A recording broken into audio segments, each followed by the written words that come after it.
Hello, good evening to everyone. Welcome to this online event, Discovering the Circular Nature of COVID-19. It's part of a digital talks.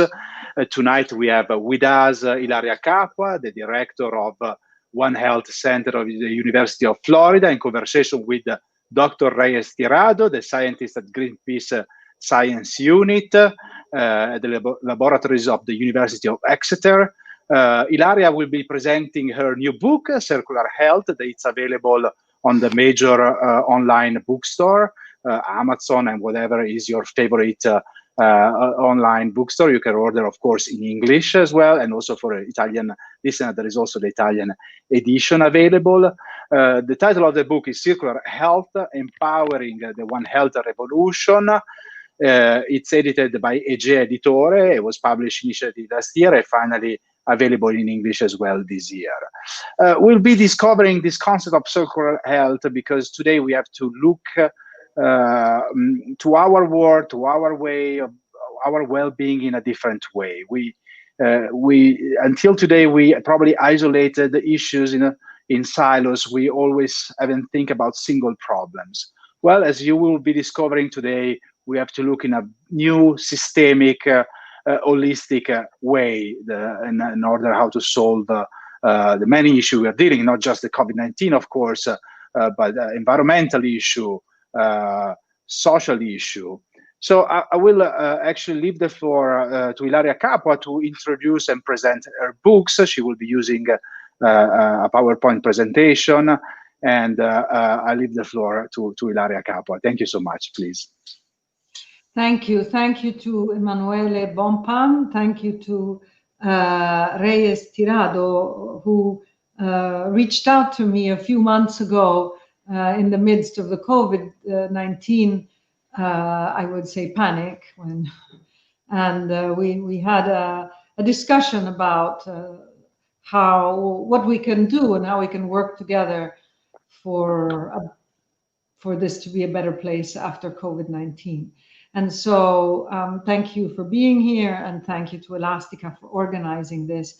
I have put up some slides. Can you see my slides? Yes. Okay, good. So I will give a little bit of introduction and a perspective on what this book is about. This book is about understanding whether it is time for us to redefine health, to rethink the concept of health.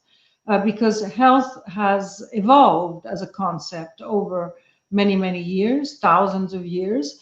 And in 2,500 years, we have passed from a situation in which we had no data. We had a lot of imagination. We didn't even have a starting point on how our body worked or how the environment functioned around us, the solar system. We didn't really, Homo sapiens didn't really have an idea. But today we are in the world of very, very big data, and we have some enormous challenges in front of us. And some of these, I think, we need to really explore and think about as we rethink about the concept of health. So let me move to my next slide. You can see the slides well. Yes, Emanuele, can you nod, please? I can't see you. Yes. Yes. Good. Yes, we can okay. see it. So when you want to redesign something, you have to see what already exists. And so together with Sara Agnelli, who is a classics graduate who works in my center, we did some historical research and came up with this drawing, which of course isn't ours, but is a very good representation of how the ancient people, the Greek philosophers and the ancient Romans thought about health. And basically it represents at its heart, at the heart of health, you have human beings, homo, you have time, annus, and you have the world, which is mundus, and all its creatures. But the major drivers of health, according to them, were ignis, fire, terra, land, aqua, water, and air. And so as we look at where we are now, and as we look at where we are trying to go, I need to show you that things have moved fast in certain moments because there have been some disruptive innovators. And actually, I think that even before the COVID-19 pandemic, we were in dire need of some new ideas. I would like to point out that actually this book was written before COVID-19. And so this vision is actually even more adequate and more inspirational now that COVID-19 has happened. But anyway, some major breakthroughs which occurred were, for example, bringing art into science and breaking the silo, and, for example, introducing perspective into anatomy, which revolutionized knowledge because it suddenly made things that were not accessible accessible to everyone. And this was a real transformation, exactly like the transformation of this man here, a Dutchman who discovered the microscope. Anthony van Leeuwenhoek was a textile merchant who was interested in seeing what he could feel with his hands. And he was interested in seeing what velvet looked like and what silk looked like. And so he took the lenses of Galileo and inverted them and created the first microscopes. You can look at his wife as she tolerates this man who is become a serial magnifier, because he will magnify anything that he finds, because he has discovered a completely new world, which is the world beyond what is visible. And so without a camera, without a computer, but with his hands and his memory, he drew thousands and thousands of things that he was seeing that went from sperm to grains of sand to, these were the first protozoa, the first little animals that he saw. And this is a flea. And he opened the doors to a world that did not exist. And he came from a completely different field. The next disruptive innovator I want to talk to you about is Jenner. And this was a few years later, but Jenner did something which was disgusting. It was unacceptable, and it was against any rule of common sense and of decency at the time. He used material from an animal. You see, there's in the original print here, there's a cow, because he used material from cow diseases to inoculate it into small little babies and save them from smallpox. And in fact, look at this cartoon, which was a cartoon of the time. You can see that there are cows coming out of people's nose, of their arm, of their throat, because disruptive innovation is sometimes so disruptive that it is ridiculed. It could be not taken into account, and of course also attacked. The last disruptive innovator I want to talk to you about is Jon Snow, who in the midst of a cholera outbreak figured out that it was water that was carrying cholera, and therefore pulled out a map of the district, found out which was the pump that was providing water to the infected households, and with that map stopped the cholera epidemic because he closed that pump. And nobody had thought about it. Nobody had thought that water could carry a disease.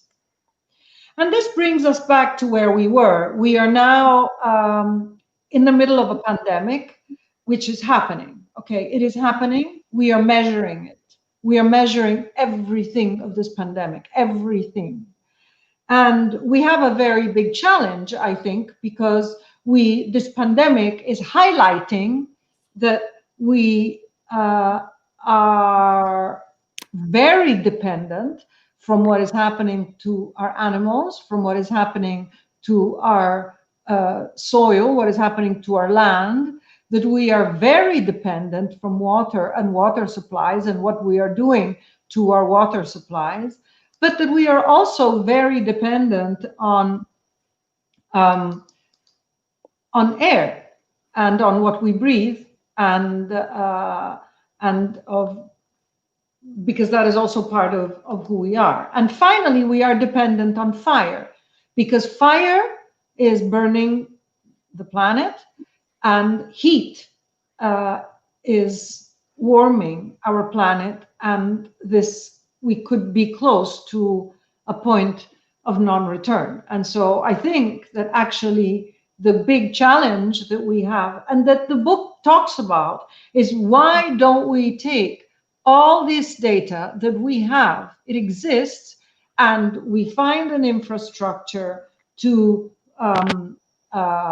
put this data, and why don't we look at it in a truly interdisciplinary manner, breaking the barriers?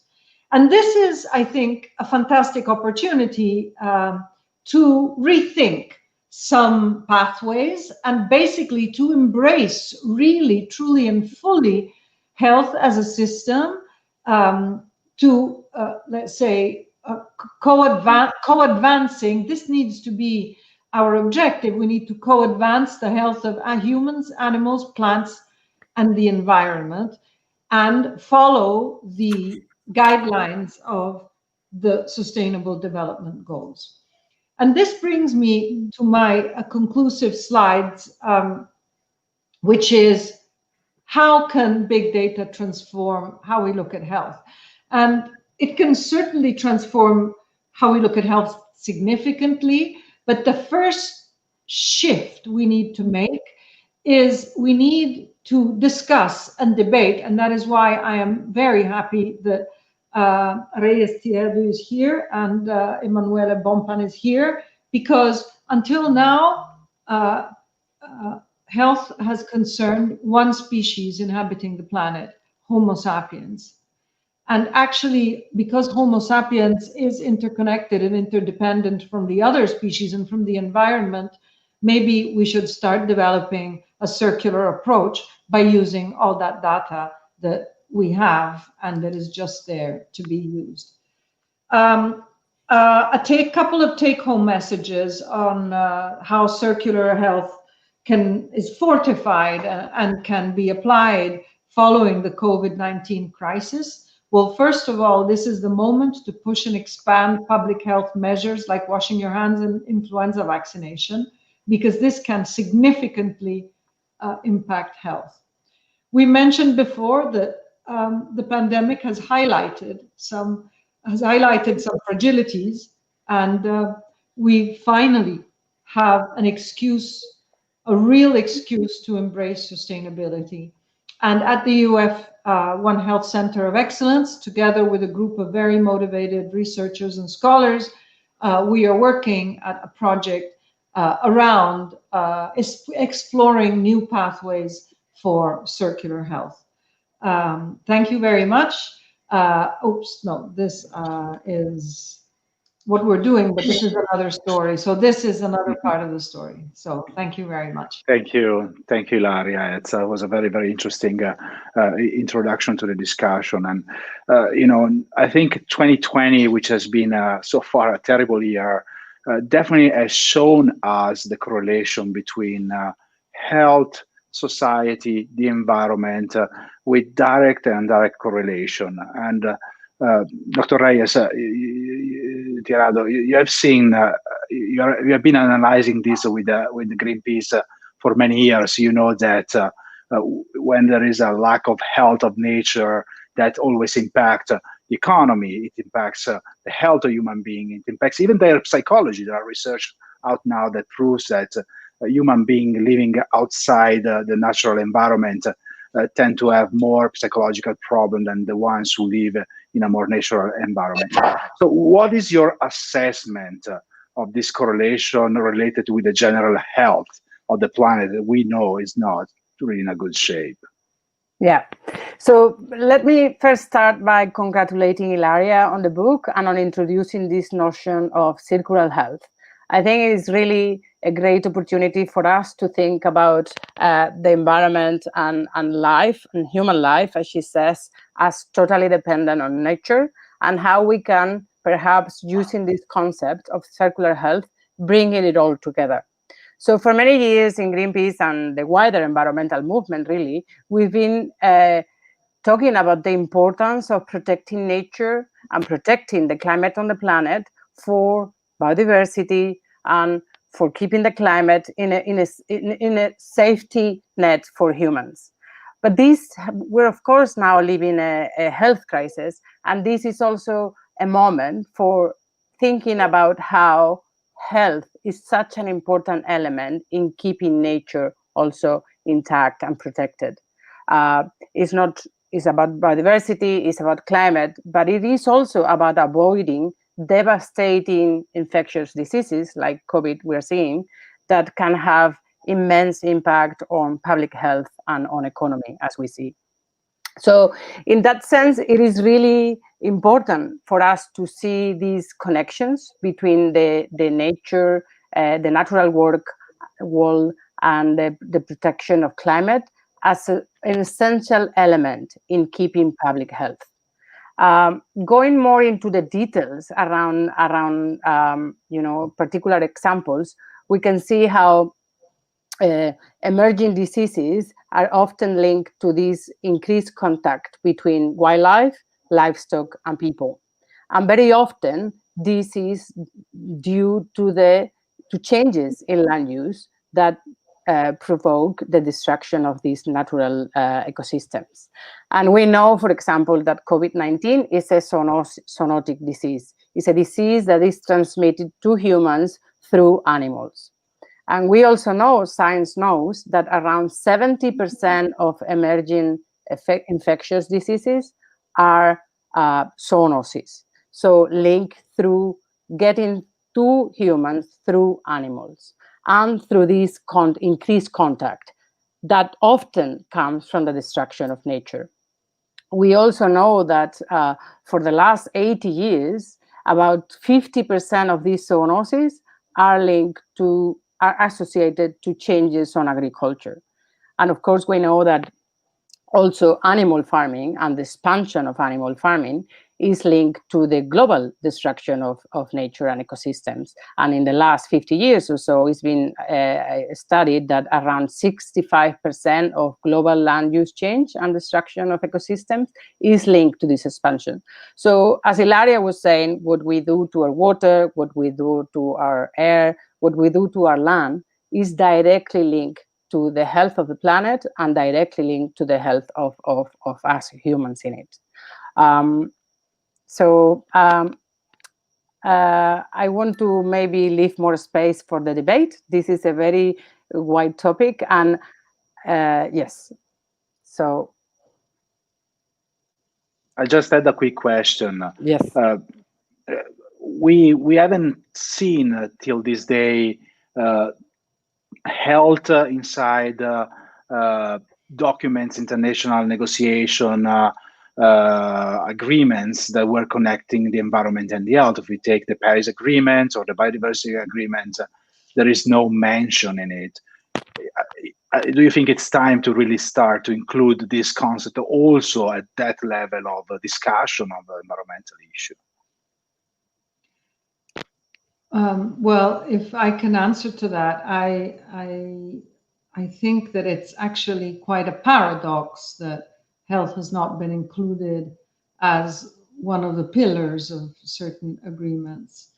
And actually, just think that there is a rather unique contradiction, which was causing a lot of trouble because the Nagoya Protocol for biodiversity and conservation of genetic material included pathogens. And so paradoxically, in this situation, it didn't happen. But according to the international protocols, they could have not shared that viral sequence. And it's really strange because so the whole Nagoya Protocol, I think, should, of course, cover a whole series of aspects, but it cannot fail on an aspect of sharing information on. And you've always been at the forefront of this idea of sharing data. I mean, you were one of the first person to share viral information. How key is to... that there are contradictions, right? And COVID has suddenly made these contradictions clear, obvious to everyone, right? So, you know, that thing needs to be fixed now, because what happened in China could happen anywhere else in the world. And if you have a government that doesn't want to share, it's going to be so much more difficult. But clearly it's a problem of governance. I mean, as we're seeing even these days, we have all the data we need to face the COVID crisis, but then, you know, you never have the proper governance. No one knows when to act, how. Some people even refuse to act because of ideological issue. So how can we really empower this One Health revolution? I mean, both of you have relation with governor, with the minister. So how the discussions going at the political level? That's a question for both of you. I think that it has to pass through people. So circular health is not about, it's not something that can be imposed from above. It's something that needs to come from below, because today we have the power of citizen science. Greenpeace is one of the examples of how powerful citizen science is in the pre-digital era, in the digital era, and how much more it will be in the post-COVID era. And so that's why this book is really not so much about science, and it was written for lay people. It was written for lay people to get people to think on what are the new pathways that we need to pursue. And I think that citizen science can be a very, very powerful tool. But I'll pass it on now to Reyes Tirado for if she has any comments. Yeah, so I think two big elements I think we're learning from all these crises, and for how can we better respond, as Ilaria says on the book, look for these disruptive innovations and that will take us to transformation. So the first one is around what you were mentioning also, people. So listening to people and listening to science. And we have seen, for example, with the climate movement in last years, that youth are coming to the street and are saying to the governments, this is important for us, and we want, you know, a response that is coordinated, that is collaborative, and it is consistent with the problems we're facing. So in that sense, I think listening to science that is telling us if we don't act very quickly, we are putting at risk the safety net of climate and biodiversity that we have on the planet, and we have to act in a way that is global, that is coordinated, and that is consistent. So listening to both people and science is very important. The second element is that, of course, we're seeing also with COVID, we are right now in the middle of a big second wave in many places around the world, also because leaders are not doing enough. They're not acting in a way that is putting us on a safe pathway. And this talks about what we do with the recovery. So we are getting ready to use vast amounts of public money for the recovery of this crisis, both on health and economy. And those funds need to be directed to places where really is going to build this resilience. It means building public health in a way that is consistent. What Ilaria talks about in circular health, one health that takes into account planet, including our food system, animals, and humans, but all interconnected. And second, that is not funding the corporations and the industries that are responsible for taking us to the devastating moment we are right now.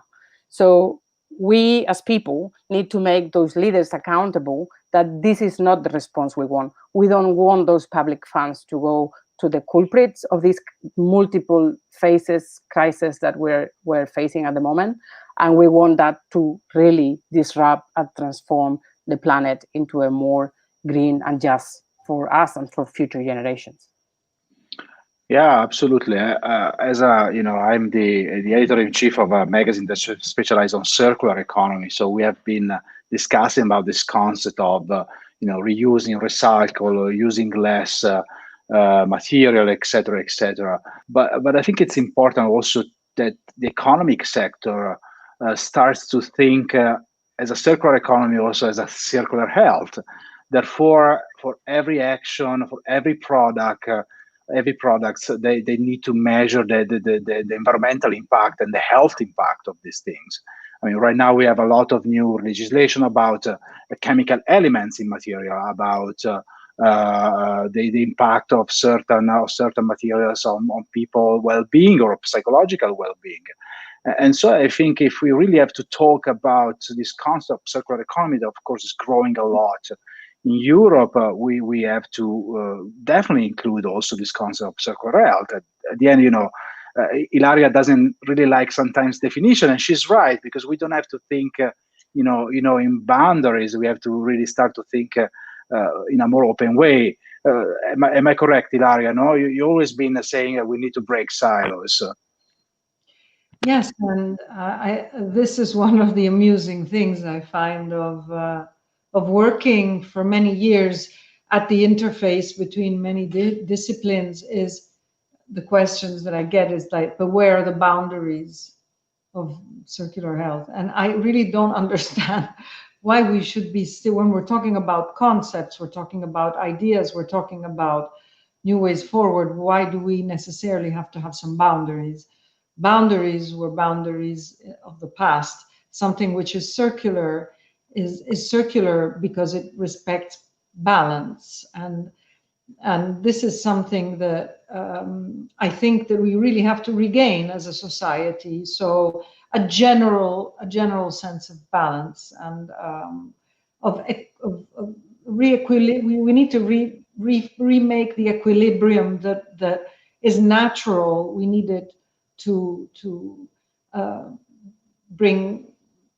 be more strong, more forceful.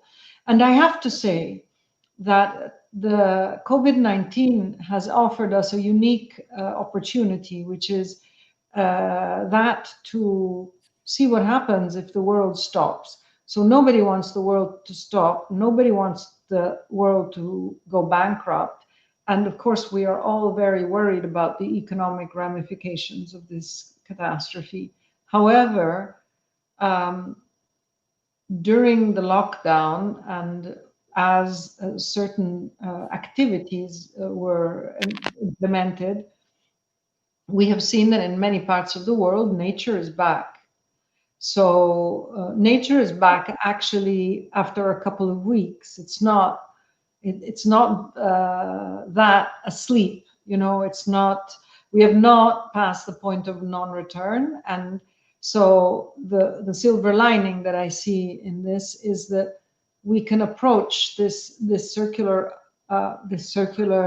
health in a circular way, and we will have gained 20 years of advantage because we will not have done anything forceful before 20 years, even in Europe.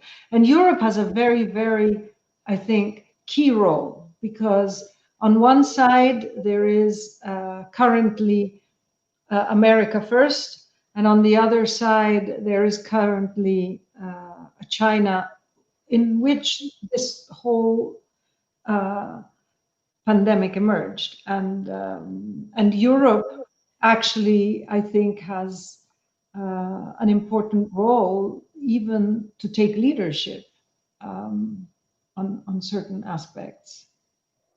So talking about Europe, maybe I wanted to introduce also maybe one example of concrete policies that could have implemented the One Health and the circular health approach to policies that then have a direct effect on our health and on the livelihoods of millions of people.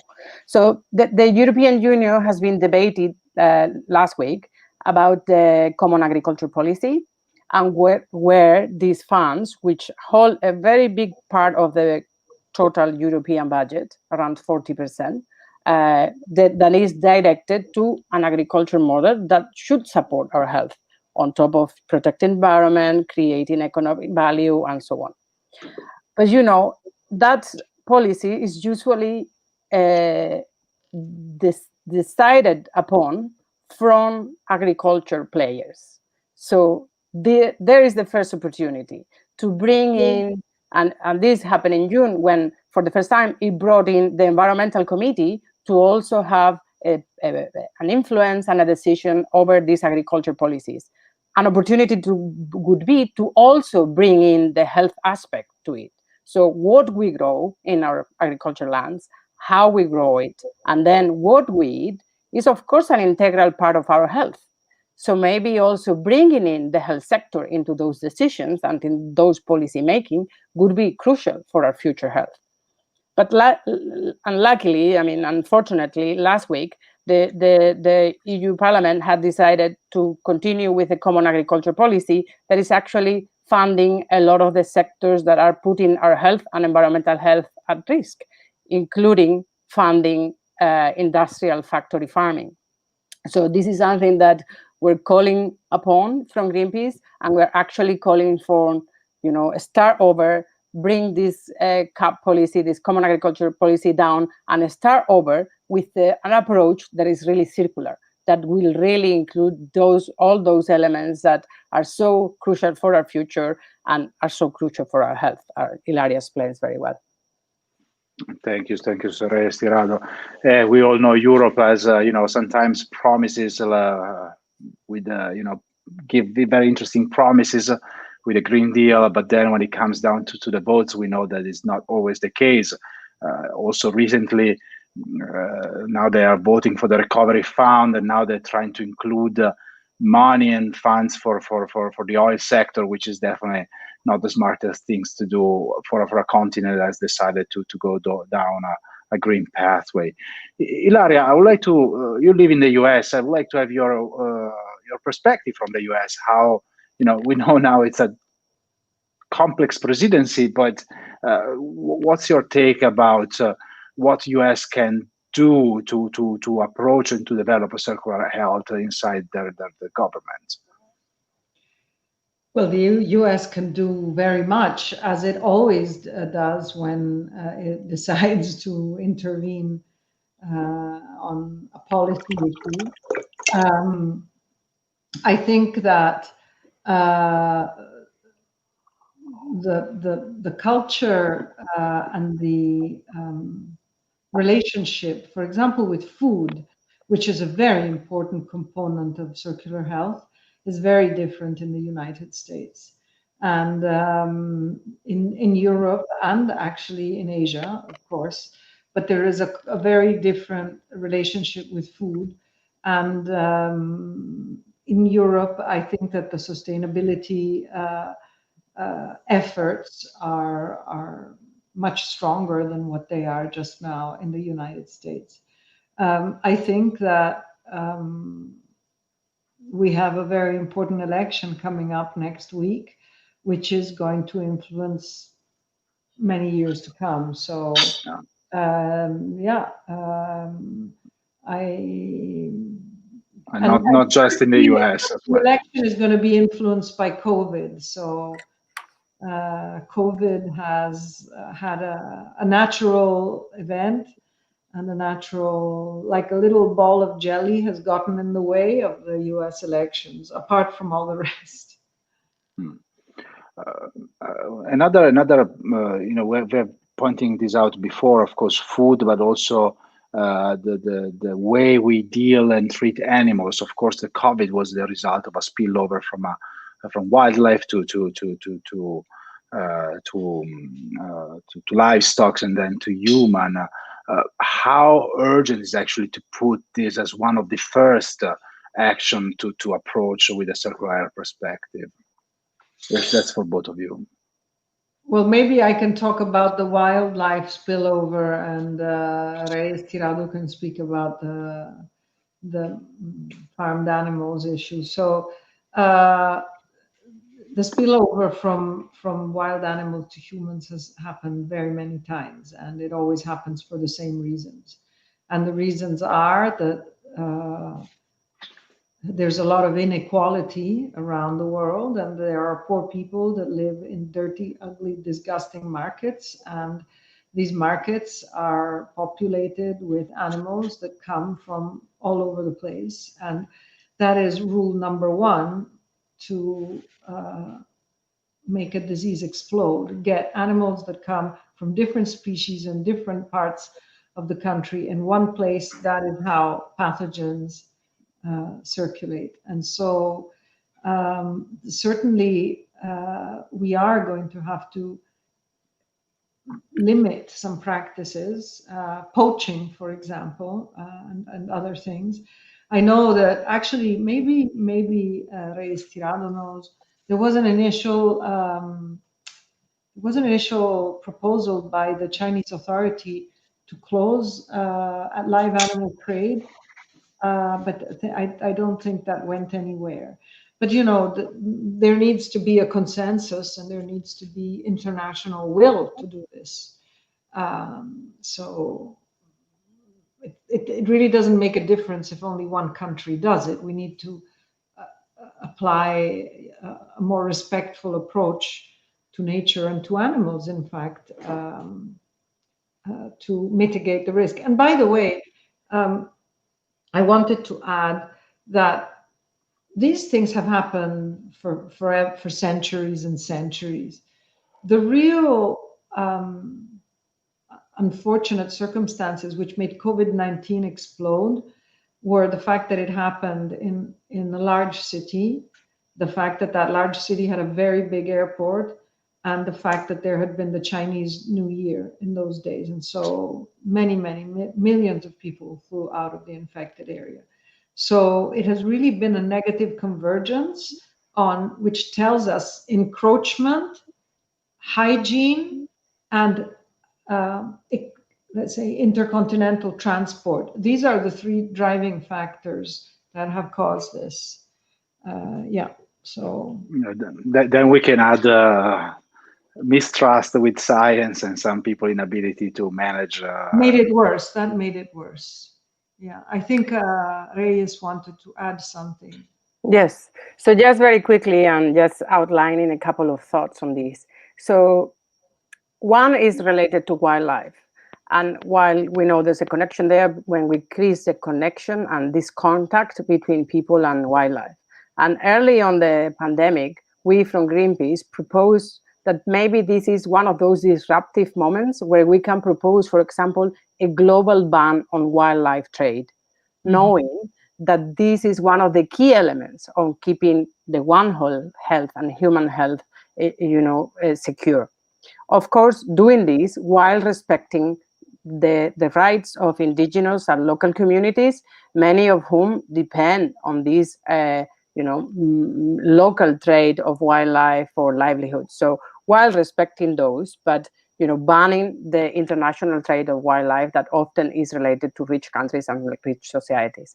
The second element is around animal farms and how we're keeping animals in the planet right now. So right now we are about a little less than 8 billion people on the world, and every year we grow around 76 or 77 billion animals for eating animals. So the dimension of the industrial animal farm operation globally is immense.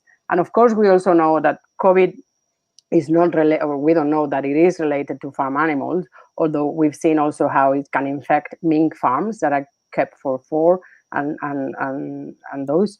But we know others. We know that these big industrial animal operations are breeding grounds for other infections, and they are increasing the risk, both for the way they are kept and also because they they drive the insanity of more and more deforestation to grow feed.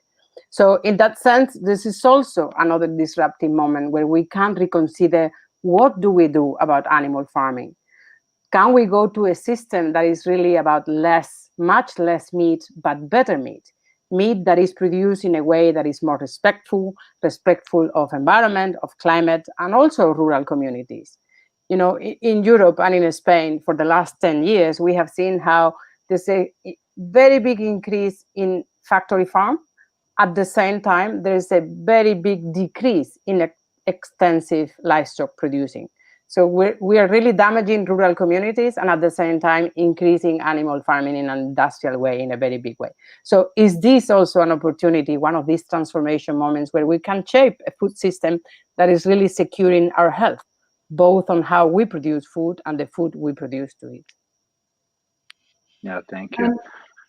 If I can add a few words, I wanted to say that it is a long-term project. What you talk about is a very long-term project, but it is really something we should be discussing, because if it is such a transformational change, you need time and to adapt. And I understand the urgency, and I understand that there are some situations which are more urgent than others, but that's why this moment is such an important moment. As you say, we are at a crossroad. Yeah. Yeah, it should be helping us to rethink priorities.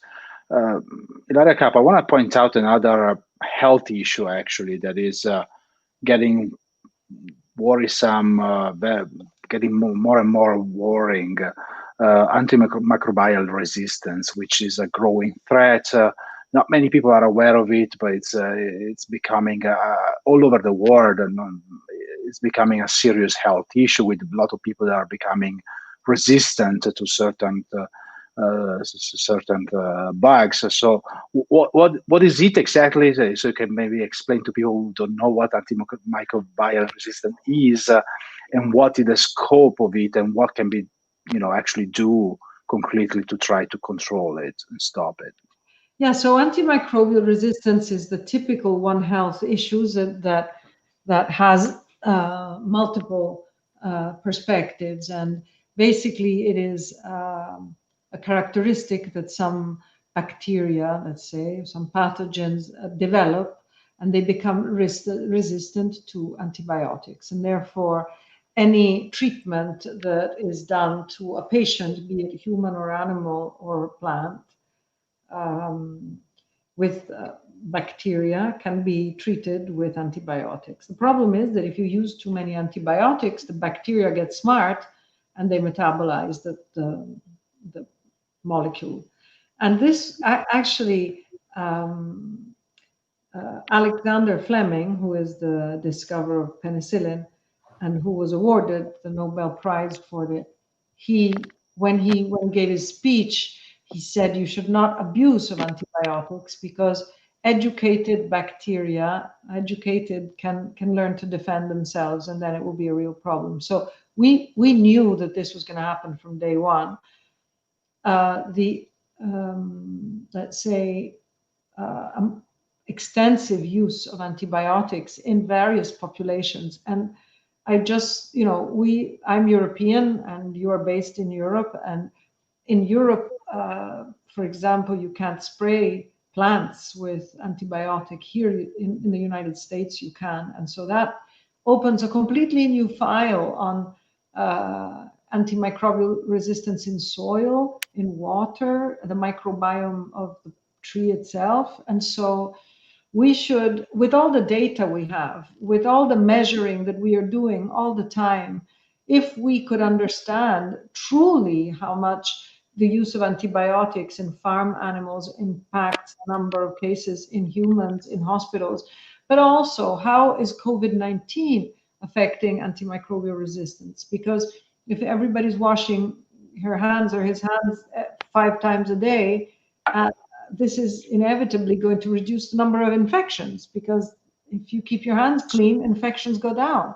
And so that is why COVID-19, I think, is going to create, it's going to destroy a lot of jobs, but it will create even more jobs. And that's why we should be on the forefront of the new ideas behind those jobs. Well, thank you so much, Ilaria. I think that was a perfect conclusion for this very interesting talk. I want to also, of course, thank Reyes Tirado for being with us today and for our great work with Greenpeace.